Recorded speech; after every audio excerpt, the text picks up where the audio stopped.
नमस्कार, जोहार। आप देख रहे हैं झारखंड स्वतंत्र खबर। हमारे साथ लेखक सोशल स्टडीज गलेक्सन डुंगडुंग हैं और हम लोग बात करेंगे पूर्व मुख्यमंत्री रघुवर दास के बयान के ऊपर। और वो जिस तरह से कहे हैं कि सरकार विदेशी धर्म मानने वालों के दबाव में पेशा लागू नहीं कर रही है, तो हम कहेंगे बीजेपी पहले सरना ईसाई की, फिर धर्मांतरण पर आई। अब लगता है कि सब जिस तरह से लगातार गलत कहते हैं कि उनका फ्यूज हो जाता है, तो इस बार विदेशी मुद्दा लेकर के आए हैं। तो हम गलेक्सन दास से बोलेंगे कि जिस तरह से 3 मुद्दा तो पहले वो दे चुके थे कि सरना ईसाई धर्मांतरण, अब विदेशी मुद्दा लेकर विदेशी कौन। और कह रही बात की पेशा की बात करेंगे तो गलेक्सन दास करीब दिसंबर से ही गलेक्सन दास दिसंबर से ही पेशा को लेकर के लगातार आंदोलन कर रहे हैं, बहस महाबत लोग जागरूक कर रहे थे। उस बीच में कहीं से बीजेपी पेशा पर बात नहीं कर, लेकिन एकाएक पेशा पर सवाल क्यों या पेशा लागू करने के लिए एकाएक क्यों बयान देने लगी, तो तमाम बात हम करेंगे गलेक्सन दास से और जानेंगे कि सबसे पहले कि बीजेपी पहले सरना ईसाई की, फिर धर्मांतरण पर आई, अब विदेशी, और विदेशी कौन है, ये तमाम बात करेंगे। दादा जोहार। जोहार जोहार।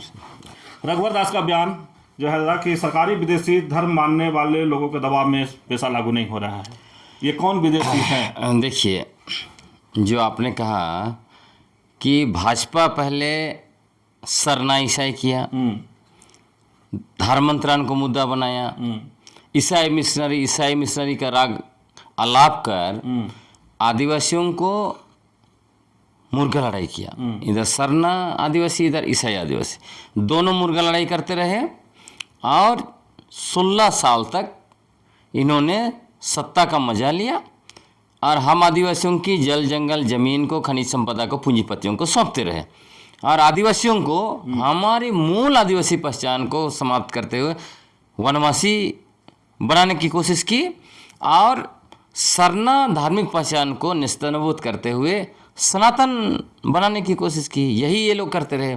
और जब ये जो मुद्दे, जो भी धर्मांतरण का मामला है या ईसाई मिशनरी या सरना ईसाई, जब यह मुद्दा पिट गया तब फिर उसी को मतलब कुछ दूसरे तरीके से, शराब वही, बोतल थोड़ा सा नया, क्या था शब्द, डीलिस्टिंग। अब डीलिस्टिंग का मुद्दा भी नहीं चला, डीलिस्टिंग में भी वो पिट गए। फिर उसी बीच देखिएगा विगत चुनाव में उन्होंने बाहरी घुसपैठ, घुसपैठे का मुद्दा लाकर एक बार कोशिश किया कि संताल बनाम मुस्लिम, उसमें भी उनका जो है कि काम नहीं किया, सीज हो गया मशीन, है ना, गाड़ी जो है सत्ता का गाड़ी सीज हो गया। तब अभी इनको अचानक लगा कि अब क्या करें, कुछ चल नहीं रहा है। कोई नेता जैसे उधार भी लेके आए, है ना, विगत लोकसभा और विधानसभा चुनाव में आपको आसाम से उधार लेके आए, छत्तीसगढ़ से, मध्य प्रदेश से, कोई उधार वाला नेता काम नहीं कर पाया, कुछ नहीं चला, बोरो प्लेयर। तो अब इनको लगा कि शायद कुछ हो जाए। फिर जो है कि माननीय रघुवर दास जो खुद पीट के जो है कि चले गए थे उड़ीसा, फिर उनको लगा कि शायद वही शेर है, वही यहाँ पे काम आएगा, तो फिर वो वापस आए। अब ये फिर से एक नैरेटिव जो है कि बनाने की कोशिश कर रहे हैं, विदेशी धर्म। तो इसमें भी पिट गए।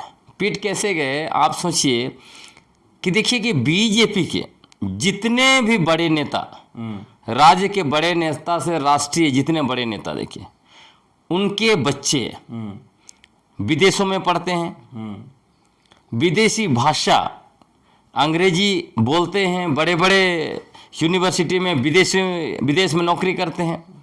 तो शिक्षा विदेशी, उनका भाषा उनकी विदेशी, जितने भी टेक्नोलॉजी आप चाहे मोबाइल बोलिए, व्हाट्सएप बोलिए, फेसबुक बोलिए, अब लैपटॉप बोलिए, सब तो विदेशी टेक्नोलॉजी है। सारे विदेशी मोबाइल उनके पास, लैपटॉप से लेके जितना टेक्नोलॉजी विदेशी उनके पास। अब उनका ड्रेस देखिए, कपड़े महंगे महंगे, विदेशी कपड़े, विदेशी चश्मा, हाँ, उसके बाद विदेशी गाड़ी। आपने आप देखा ना, फिलहाल नाम नहीं लूँगा, एक बीजेपी का बड़ा कदावर नेता जो मतलब सरना ईसाई हिंदू मुस्लिम करने में सबसे आगे हैं, करोड़ों का विदेश से गाड़ी लेके आदमी लोग उसको देखने के लिए भीड़ जमा गया था, है ना। तो विदेशी गाड़ियों में ये घूमेंगे, विदेशी चश्मा, विदेशी पेन, विदेशी कपड़ा ये पहनेंगे, विदेशी जूता ये पहनेंगे करेंगे, है ना। आदिवासी बस एक धर्म जो है ईसाई धर्म, तो उसको लेके गिरजा चला गया, वो विदेशी हो गया।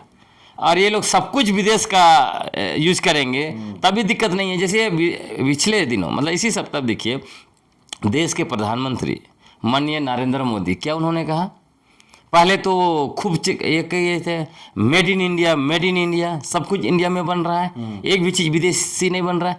10 साल शासन चलाने के बाद वो जो है कि धड़ाम से नीचे गिरे। अभी क्या बोल रहे हैं, कंघी से लेके गणेश भगवान तक जो है छोटा छोटा आंख वाला चाइना से आ रहा है। तो आपका मेड इन इंडिया कहाँ चला गया भाई? मतलब उनके घरों में कंघी से लेकर भगवान तक का की मूर्ति जो है कि विदेशी, तब भी वो विदेशी नहीं है। ये क्या आर्गुमेंट है? इसलिए मैंने कहा ये लोग जो इनका सारा आर्गुमेंट जो है, सारा नैरेटिव पिट चुका है, इनका गुब्बारा जो है कि फुस हो चुका है। इसलिए उनको लग रहा है थोड़ा बहुत बोलेंगे, लेकिन आज के समय में सोशल मीडिया का ज़माना है, हर व्यक्ति जानता है ये देसी विदेशी ये सब जो है नैरेटिव फालतू नैरेटिव है। आज के समय में कोई घर नहीं आपको बचेगा जहां विदेशी सामान घुसा नहीं है, बचेगा? आप बताइए। विदेशी तो फिर आप फेसबुक और व्हाट्सएप करते रहते दिन भर, ये किन का है? चाइना मोबाइल में। फिर आप किस हक पे आप किसी को बोलेंगे कि ये विदेशी धर्म वाले हैं? पहले आप सारे विदेशी चीज़ों से मुक्त होइए ना, अंग्रेजी मीडियम, विदेशी भाषा से, विदेशी कपड़ों से, विदेशी गाड़ियों से मुक्त होइए, उसके बाद आप उठाइए। नहीं तो आपको इस तरह का बोलने का, आरोप लगाने का कोई नैतिक अधिकार नहीं है, जब आप सारे विदेशी चीज़ों से खुद सराबोर है। लेकिन दादा, क्या बीजेपी क्या बीजेपी वास्तव में पेशा कानून लागू करवाना चाहती है? कि अब लोग तो इस भी बात करें कि अपने सरकार में थे रघुवर दास, तो उस समय में भी यही कह रही है कि रघुवर दास की सरकार में तो पेशा इनको याद नहीं आया। देखिए, इसमें स्पष्ट है, यदि बीजेपी का 16 साल का शासन और अभी पूरा झारखंड का 24 साल, 24.5 साल लगभग होने जा रहा है ना, उसका एनालिसिस सब कीजिए, तब आपको स्पष्ट समझ में आ जाएगा कि क्या बीजेपी सही में पेशा कानून लागू करना चाहती है, या बीजेपी सिर्फ सत्ता हासिल करने के लिए उनको लगा कि ये मुद्दा उठाएं तो शायद कुछ हो सकता है। तो इतिहास जो ये बताता है कि झारखंड के 24 वर्षों में 16 वर्ष बीजेपी ने शासन किया। अब इस 16 वर्षों के अंदर बीजेपी के 3 मुख्यमंत्री बने, माननीय बाबूलाल मरांडी जी, माननीय अर्जुन मुंडा जी और माननीय रघुवर दास जी खुद। अब इसमें आप देखिएगा तो तीनों शासन में देखिए, पेशा कानून की नियमावली बनाकर लागू करना था झारखंड में। क्या किया माननीय बाबूलाल मरांडी, जो झारखंड के प्रथम मुख्यमंत्री रहे, उन्होंने औद्योगिक नीति 2001 लाया, और उसमें बरही से बहरागोड़ा, जो सड़क रांची से होते हुए बहरागोड़ा जा रही है, बरही से आकर, तो इस सड़क के दोनों तरफ 5-5 किलोमीटर, मतलब 10 किलोमीटर के रेडिएशन में औद्योगिक गलियारा बनाना चाहते थे।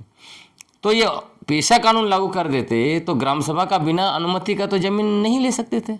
इसलिए उन्होंने क्या किया, पेशा कानून लागू करने के बजाय पेशा कानून का सिर्फ एकल पद का आरक्षण उसको रख दिया जीपीआरए में, और आदिवासियों को कहा तो मुखिया बनो, प्रमुख बनो, जिला परिषद अध्यक्ष बनो।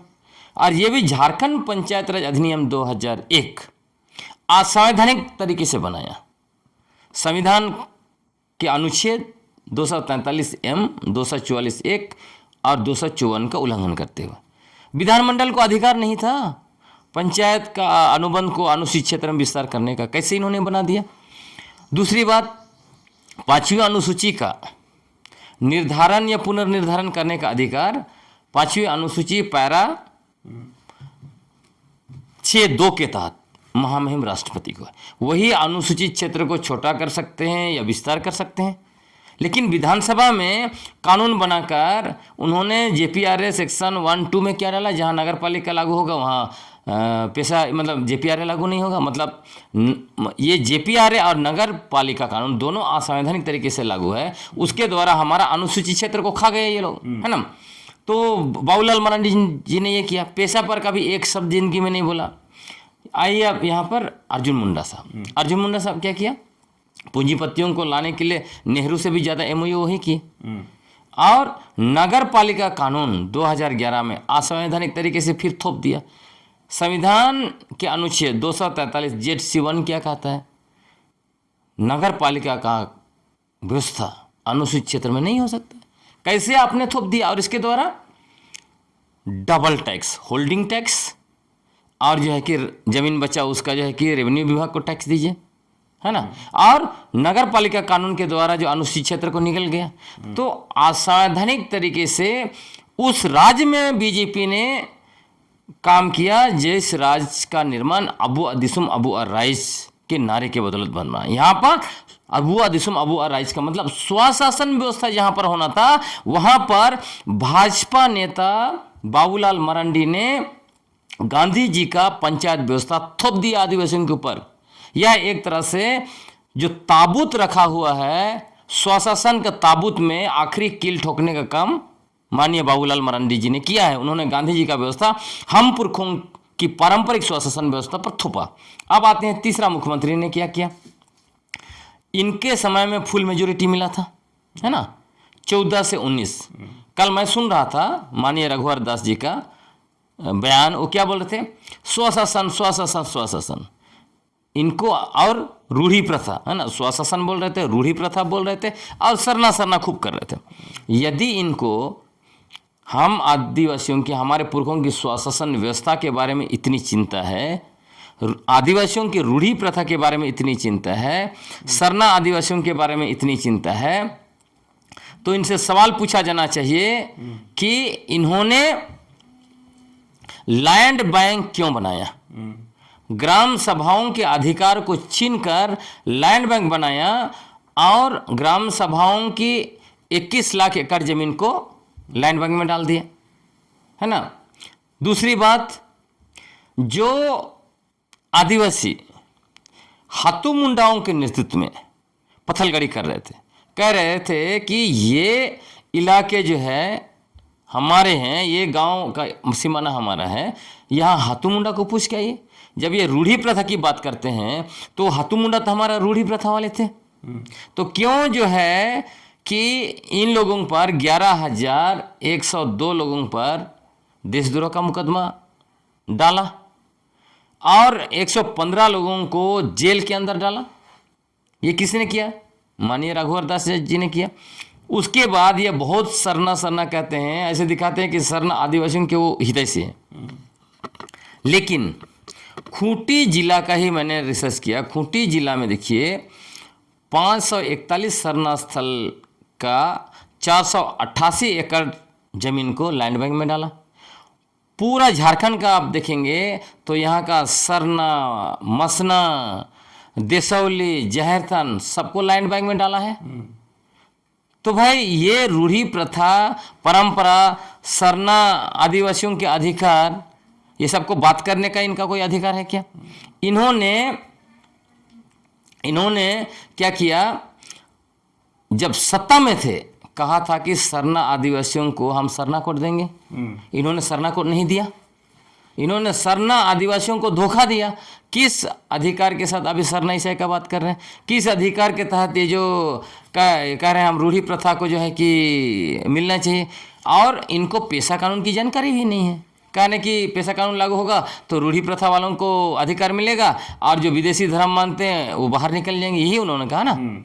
इनको पूछा जाना चाहिए कि आपने पेशा कानून का धारा 4C पढ़ा है, क्या लिखा हुआ है इसमें, पढ़ते ही नहीं है। खुद मुख्यमंत्री थे लेकिन इनको खुद पेशा कानून की जानकारी नहीं। तो ये जो 3 मुख्यमंत्री थे, और इन्होंने क्या किया, इतना अगर आदिवासियों से इनको लेना देना है तो इन्होंने हम आदिवासियों के पूर्वजों की शहादत के बदौलत बने CNT और SPT कानून को विधानसभा में बिना चर्चा कराए 3 मिनट में संशोधन क्यों किया। कल तो बहुत जो है कि धरती आबा बिरसा मुंडा का, सिद्धू कानू वगैरह का नाम ले रहे थे। तो ये लोग वही है, मुंह में राम बगल में छुरा, वो यही लोग हैं। अब इनका मैंने ये तीनों मुख्यमंत्री का मैंने बता दिया। जब ये विपक्ष में थे, आप देखिए 3 मुख्यमंत्री 16 साल शासन किए बीजेपी के मुख्यमंत्री लोग, लेकिन पेशा कानून का एक ड्राफ्ट नहीं बनाया। क्या किया? असंवैधानिक तरीके से झारखंड के अनुसूचित क्षेत्रों में झारखंड पंचायत राज अधिनियम 2001 और नगर पालिका अधिनियम को थोपा। हम पुरखों की पारंपरिक स्वशासन व्यवस्था पर गांधी जी का पंचायत राज थोपा इन लोग। क्या ये लोग हमारा स्वशासन को मानते हैं? हमारा रूढ़ि प्रथा परंपरा को मानते हैं? दूसरा, जब ये लोग विपक्ष में थे, अभी माननीय बाबूलाल मरांडी प्रतिपक्ष नेता हैं, उससे पहले जो बावरी साहब थे ना, अमर बावरी साहब थे। इस बार का देखिए विधानसभा सत्र 1 महीना का चला। 1 महीने का विधानसभा सत्र में माननीय बाबूलाल मरांडी ने क्या उठाया? सिरोमटोली के मामला उठाया। बहुत सारे ऐसे मुद्दों को उठाकर उनको घेरने की कोशिश की, लेकिन पेशा का मामला नहीं उठाया। इनके कोई नेता जो है कि पेशा के मुद्दे नहीं उठाए। कैसे फिर कैसे कहेंगे कि ये पेशा चाहते हैं? उसके बाद तीसरी बात, झारखंड के 24 साल के इतिहास में इनका कोई भी चुनाव घोषणा पत्र आप उठा लीजिए, कहीं भी आपको पेशा का जिक्र नहीं मिलेगा। ये है असलियत बीजेपी का पेशा में। लेकिन बीजेपी जो है पेशा पर सवाल उठाने का क्या कारण है? कारण यह है कि ये लोग अभी सरना कोर्ट के मसले पर फंस गए हैं। अच्छा। सरना आदिवासियों का ये खुद को सबसे बड़ा हितैषी बोलते थे। इन्होंने लैंड बैंक तक में इनका सरना और मसना को डाल दिया। इससे हमारे सरना भाई बहन जो कि बिदक गए और ये लोकसभा में 5 सीट में साफ हो गया और विधानसभा में साफ हो गया।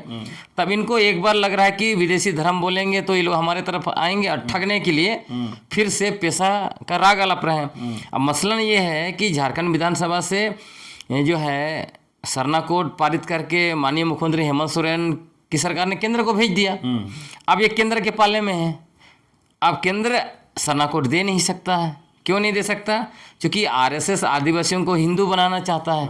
हाँ, उनको पता है अगर आदिवासियों को अलग धार्मिक आइडेंटिटी मिल गया, क्योंकि डीएनए में तो साबित हो गया है कि आदिवासी भारत देश के प्रथम निवासी और मालिक हैं। 3 डीएनए रिपोर्ट में साबित हो गया।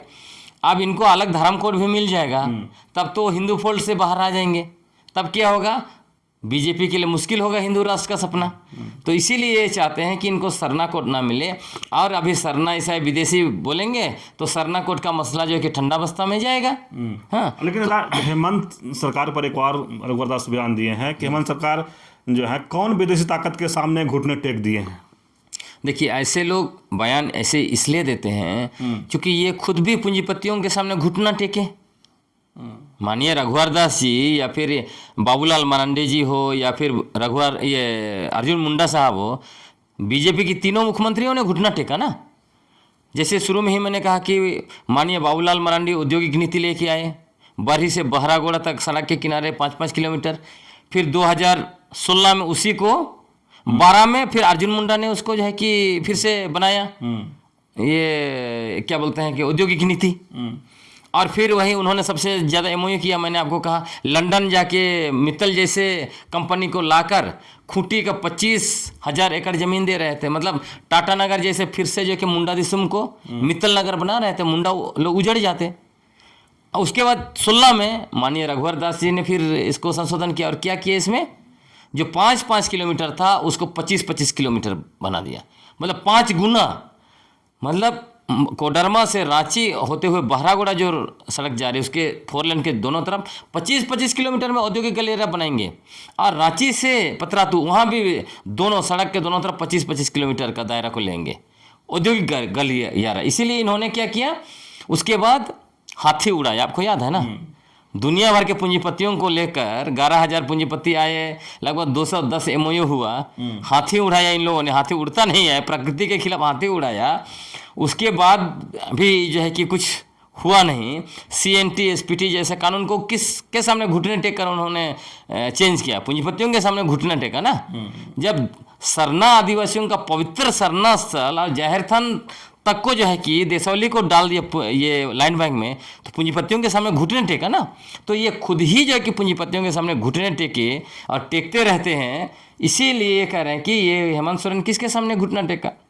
लेकिन दादा, पेशा एक्ट 1996 में बना, लेकिन झारखंड बनना भी आज 24-25 साल हो गया, लेकिन पेशा न लागू होना इसको कैसे जिम्मेवार मानते हैं? इसके लिए सबसे बड़ा जिम्मेवार है भारतीय जनता पार्टी और उनके तीनों माननीय मुख्यमंत्री। क्योंकि ये लोग मतलब झारखंड का 24 साल में से 16 साल शासन किए। तो जब आपने 16 साल शासन किया तो आपको पेशा नियमावली बना देना था। आपने क्या किया? आपने जेपीआर और नगर पालिका असंवैधानिक तरीके से अनुसूचित क्षेत्रों में थोप दिया। और उसके बाद हमारे दूसरे नेता भी, चाहे वो कांग्रेस में रहे हों, जेएमएम में रहे हो, या बीजेपी के भी एमएलए हों, मैं तो स्पष्ट मैंने बहुत बार कहा है, अभी भी कहूँगा कि यदि झारखंड में जो राज अबू अदिसुम अबू राज के नारे के बदौलत बना, उस राज में पेशा कानून जैसा संवैधानिक कानून लागू नहीं हुआ और असंवैधानिक तरीके से जेपीआर और नगर पालिका थोपा गया, उसमें भी जो है कांग्रेस और जेएमएम के आदिवासी नेता आवाज़ नहीं उठाए और बीजेपी में भी बाकी आदिवासी नेता जब विपक्ष में थे आवाज़ नहीं उठाए। इसका अर्थ यह है कि विगत 24 वर्षों के अंदर जो भी आदिवासी नेता झारखंड के मुख्यमंत्री बने, मंत्री बने या विधायक बने, यही लोग इसके मूल जिम्मेवार हैं। और निश्चित तौर पर रघुवर दास जी आदिवासी नहीं थे, लेकिन भी वो भी बड़े जिम्मेवार हैं। आज हल्ला बगावत कर रहे हैं क्योंकि किसी ने असंवैधानिकता पर सवाल नहीं उठाया। आप भी आते हैं यहाँ कांग्रेस और जेएमएम, इनका गठबंधन की जो सरकार है ये भी काम जिम्मेवार नहीं है। आप सोचिए कि ये लोग 19 से ही वादा करते आ रहे हैं कि हम पेशा कानून लागू करेंगे, 24 में भी वादा किया क्या? विगत 3 वर्षों का अगर इतिहास आप देखेंगे तो इन्होंने क्या किया? 3 वर्षों के अंदर पेशा नियमावली का 3 ड्राफ्ट बनाया। ये तीनों ड्राफ्ट को अगर आप देखेंगे तो ये स्पष्ट आपको पता चलेगा, कुल मिलाकर जो काम बीजेपी ने किया, मतलब हम आदिवासियों की पारंपरिक स्वशासन व्यवस्था पर गांधी जी का पंचायत व्यवस्था थोपा है असंवैधानिक तरीके से, उसी व्यवस्था को ये लोग भी दोबारा नियमावली के द्वारा थोपना चाहते हैं, उसको निरंतर बरकरार रखना चाहते हैं। तो ये लोग भी उसी तरह से जो है कि जिम्मेवार हैं। इसीलिए हम लोग सवाल उठा रहे हैं। और ये भी इन्होंने सवाल उठाया, माननीय रघुवर दास ने क्या कहा, इनको विक्टर माल्तो साहब का जो आदिवासी बुद्धिजीवी मंच है यही रोक रहा है, बोलता है ये ईसाई मिशनरियों का संगठन है बोलता है। हकीकत बात यह है कि आदिवासी बुद्धिजीवी मंच जो है एक एनजीओ है जो सोसाइटी रजिस्ट्रेशन एक्ट 1860 के अंतर्गत रजिस्टर्ड है, आप देख लीजिएगा। और इस एनजीओ को आज के समय में अगर आप कोई संचालित कर रहा है तो आरएसएस और बीजेपी के लोग कर रहे हैं। अब देखिए, विगत दिनों जो है वो आरोग्य भवन में आरएसएस ने पेशा पर एक गोष्ठी आयोजित किया, उसमें विक्टर माल्तो साहब को जो है कि अतिथि के रूप में बुलाया था। क्यों भाई? उसके बाद इन दिनों जब से हम लोग पेशा आंदोलन खड़ा किए हैं तब से देखिएगा माल्तो साहब बार बार बाबूलाल मरांडी जैसे ही मिलते रहते हैं। बहुत समय पत्रकारों ने उनको देखा है, उनका फ़ोन घनघनाते रहता है उनका है। क्यों भाई? तो ऐसे दिखता है, बहुत स्पष्ट दिख रहा है, बीजेपी खुद ही माल्तो साहब को, आदिवासी बुद्धिजीवी मंच को आगे करते हुए पेशा कानून को लागू करवाने नहीं देना चाहती है। इसलिए पहले लोग क्या बोलते थे, पी पेशा पी पेशा पी पेशा। जैसे ही हमने कहा ये सिर्फ एक्रोनिम का सवाल है, अब लोगों को भ्रमित कर रहे हैं। आजकल ये क्या मांग कर रहे हैं? ऑटोनोमस डिस्ट्रिक्ट काउंसिल होना चाहिए, किस आधार पर? ये नॉर्थ ईस्ट के आधार पर। हाँ, और वो ऑटोनोमस डिस्ट्रिक्ट काउंसिल नहीं, वो अभी स्टेट लेवल पर काउंसिल होना चाहिए। और उन्हीं के ग्रुप के लोग कोई बोलता है कि डिस्ट्रिक्ट लेवल पर होना चाहिए। और क्या करना चाहिए? वो जो है कि ग्राम सभा को पावर हस्तांतरण करेगा। वहाँ बोले बाप रे बाप, आप कौन होते हैं ग्राम सभा को पावर देने वाले? हम आदिवासियों की हमारी जो पारंपरिक स्वशासन व्यवस्था है उसमें ये ऐसा नहीं है। हमारी पारंपरिक स्वशासन व्यवस्था में ग्राम सभा सर्वोच्च है। और मैं आपको बताना चाहता हूं, झारखंड के 24 वर्षों के इतिहास में पहली बार टीएसी की बैठक में माननीय मुख्यमंत्री हेमंत सोरेन ने ग्राम सभा की सर्वोच्चता को स्वीकार किया। कभी ग्राम सभा बंद नहीं होती थी। विगत 6 महीने से जो पेशा आंदोलन हम लोगों ने खड़ा किया और जिस तरह से तर्क संगत बातें की, उसी के बाद ये हो रहा है। और अभी जो 15 तारीख को याद रखिए, जो सरकार ने जब बुलाया था ये कंसल्टेशन, उसमें देख लीजिए, उसमें भी दिखते हैं स्पष्ट। मालतो साहब बाहर में क्या बोलते हैं, बोलेंगे जेपीआर असंवैधानिक है, नगर पालिका असंवैधानिक है, इसको हटाना है। लेकिन उस सभा में 4 मंत्रियों के सामने, पंचायत विभाग के प्रिंसिपल सेक्रेटरी के सामने एक बार भी नहीं कहा कि झारखंड पंचायत राज अधिनियम असंवैधानिक है या नगर पालिका अधिनियम असंवैधानिक है। ऐसा उन्होंने नहीं कहा। उन्होंने बस यही कहा कि आदिवासी बुद्धिजीवी मंच क्लास 1 ऑफिसरों का संगठन है, हमको अध्यक्ष बनाइए और हमें दे दीजिए, हम पेशा का नियमावली बना के दे देंगे। बताइए, ये आप कौन होते हैं पेशा का नियमावली बनाने? क्लास 1 ऑफिसर को कौन अधिकार दे सकता है? ये पेशा का नियमावली बनाने का काम कौन करना चाहिए? हम आदिवासियों की जो पारंपरिक स्वशासन व्यवस्था है उसके लोगों को करना चाहिए, चाहे वो पढ़ा राजा हो, परगनायत हो, हाथू मुंडा हो, ये सारे लोग मिलकर करना चाहिए। उसमें तो वो नहीं है, ये बोलते हैं क्लास 1 ऑफिसर को दे दो। तो ये जो क्लास 1 ऑफिसर जो है ना, वही उनका लिंक बीजेपी और आरएसएस के साथ है। वो नहीं चाहते हैं। क्यों नहीं चाहते हैं? क्योंकि बीजेपी ने असंवैधानिक तरीके से जेपीआर और नगर पालिका का कानून थोपा। अभी हम लोग जब पेशा आंदोलन खड़ा किया और 15 तारीख को साबित कर दिया कि ये जो झारखंड सरकार का पंचायत विभाग बना रहा है वो उसी जेपीआर को थोपना चाहता है, गांधी जी का व्यवस्था हमारे ऊपर थोपना चाहता है, वो नहीं चलेगा। तब अभी सरकार ने स्वीकार किया और के राजू साहब हम लोगों को बुलाया और के राजू साहब को भी हम लोगों ने सारा चीज़ दिया, सारा दस्तावेज, सारा आर्गूमेंट किया। तब वो स्वीकार किए और उन्होंने कहा कि अनुसूचित क्षेत्र के लिए पेशा कानून का रेफरेंस लेकर एक अलग कानून बनाया जाएगा और जो नियमावली बनेगा उसमें 100% पेशा कानून होगा और आदिवासियों की पारंपरिक स्वशासन व्यवस्था जो संविधान के अनुच्छेद 13(3) का और पेशा कानून का धारा 3 के अंतर्गत एक्सेप्शन और मॉडिफिकेशन के साथ जो व्यवस्था है उसको पूर्ण रूप से अधिकार देंगे और आदिवासियों की पारंपरिक स्वशासन व्यवस्था को जो शासन की शक्ति और अधिकार देना है, जो पेशा कानून की मूल भावना है, उसको हम पूरा करेंगे। ये बात उन्होंने कहा और जब ये इस बात को हम लोगों ने पब्लिक किया तब से देखिए बीजेपी में खलबली मच गई। उनको लगा अगर ये हो जाता है तो बीजेपी तो हमेशा के लिए सन्टिंग मोड में चली जाएगी, क्योंकि उन्होंने अनुसूचित क्षेत्र में जो है कि गैर कानूनी तरीके से, असंवैधानिक तरीके से जेपीआर और नगर पालिका थोपा और हम आदिवासियों की, हमारे पुरखों की रूढ़ी प्रथा पारंपरिक स्वशासन व्यवस्था के ऊपर गांधी जी का व्यवस्था थोपने का जो पूरा कोशिश किया इन लोगों ने, एक्सपोज हो जाएंगे और सदा के लिए आदिवासी इलाके से विदा हो जाएंगे। तो इसी के डर से मालतो साहब को ला के अभी वो कह रहे हैं कि ऑटोनोमस डिस्ट्रिक्ट काउंसिल ताकि खोल्ट लगे और इसीलिए बार बार जो है कि हाईकोर्ट चले जाते हैं। जबकि हाईकोर्ट में जो चीज़ें चैलेंज करना चाहिए था वो आदिवासी बुद्धिजीवी मंच ने नहीं किया, लोगों को पता नहीं है क्या। आपको बताता हूँ, सुरीन केस, जब सुरीन केस आया तब उसमें क्या कहा, सुरीन केस में झारखंड हाईकोर्ट ने सुरीन केस में यही कहा कि इन्होंने किसको चुनौती दिया था, ये चुनौती दिए थे पेशा कानून सेक्शन 4O को, मतलब 6 शेड्यूल के पैटर्न पे यहाँ पे डिस्ट्रिक्ट ऑटोनोमस काउंसिल होना चाहिए। तब झारखंड हाईकोर्ट ने क्या कहा कि पेशा कानून की सभी चीज़ों को, सभी प्रावधानों को जेपीआरए में समाहित किया गया है, ये कहा।